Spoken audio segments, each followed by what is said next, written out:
Como começar a programar? Uma das perguntas mais recorrentes para quem tem interesse na área de programação é por onde começar. Nesse vídeo eu vou tentar te ajudar a responder essas e outras questões. Então fica aí porque eu acho que esse vídeo vai te ajudar.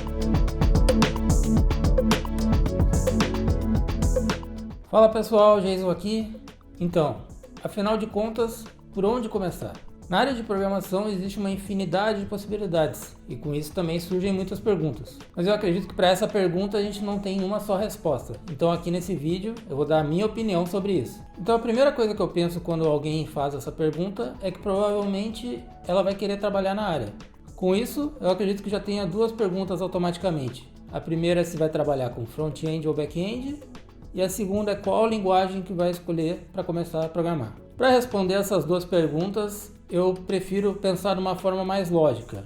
E o que eu quero dizer com isso? Dentro da minha carreira, eu pude identificar que existem bem mais vagas para programadores de back-end do que de front-end. E se a gente for pensar assim, é muito mais fácil para quem está começando tentar explorar um nicho que tenha bem mais vagas do que outro que tenha menos, né? Então dessa forma eu escolheria primeiro começar com back-end. Apesar de poder parecer ser um pouco mais complexo, eu também acho que é bem possível ter mais possibilidades por aí. E para responder a segunda pergunta de qual linguagem começar a programar, eu também iria para um pensamento mais lógico. Dessa forma, eu acho que a melhor maneira seria pesquisar no LinkedIn, na sua região, pelas empresas que estão contratando desenvolvedores de back-end e olhar lá nos requisitos, o que eles pedem, qual linguagem que está sendo mais buscada. Eu acho que essa é uma boa forma de escolher a linguagem, porque independente se você for trabalhar com ela ou não, o que mais nos importa é ter a lógica de programação. E eu acho que a melhor maneira da gente aprender realmente é na prática, é conseguindo uma vaga de trabalho, de um estágio, e assim você vai ter depois a base necessária para migrar para qualquer linguagem praticamente. Então agora eu vou citar para vocês o meu exemplo pessoal de como é que eu comecei nessa área, lá atrás em 2009, quando eu ainda fazia a faculdade de Ciência da Computação,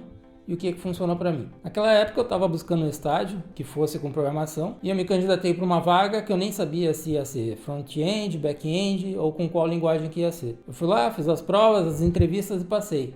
E depois que eu fui descobrir que era na verdade uma linguagem que é bem antiga, que eu acho que eu nem conseguiria usar fora dali, e que era com back-end, que era uma linguagem chamada Clipper. Eu acredito que muita gente nessa situação ia acabar por não aceitar essa vaga pensando no futuro, que não ia aproveitar aquilo para nada. Mas no meu caso, como eu queria era a experiência de trabalho e aprender ali na prática, no dia a dia, ver como é que era o trabalho de um programador, eu resolvi aceitar.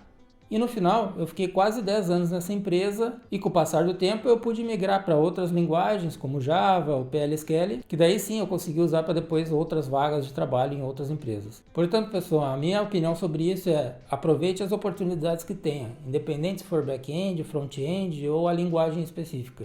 Se você também já tem o conhecimento mais de front-end do que de back-end, não precisa jogar tudo fora e migrar. Ah não, então vou aprender back-end porque foi esse o conselho. Tente aproveitar aquele conhecimento que você já tem para buscar vagas, mas também olhe por esse outro lado, né, de que as oportunidades maiores, na minha visão, seria com back-end. E quanto à linguagem, escolher da mesma forma. Se você vê que tem mais oportunidade em Java, por exemplo, você começa a aprender Java, mas não joga fora aquele conhecimento que você já tem. E lembrando também, no início realmente é muito difícil para a maioria das pessoas, então tente não desanimar com o seu aprendizado. Eu digo que, no meu caso, já trabalhando com estágio todos os dias na empresa, de segunda a sexta, eu só comecei a me sentir mais seguro depois de um ano já com estágio. E eu, considerando a mim mesmo como um programador de verdade, com segurança, eu diria que depois só de 3 anos. Mas mesmo assim, até hoje, quando surge alguma coisa bem específica que a gente não sabe como resolver, sempre tem aquela insegurança que é totalmente normal. O que a gente precisa é sempre tentar superar isso de alguma forma e a melhor forma é trabalhando. Outro ponto que eu queria também abordar é que muita gente pensa em entrar na área de TI pelas oportunidades que vêm ali, que realmente são enormes.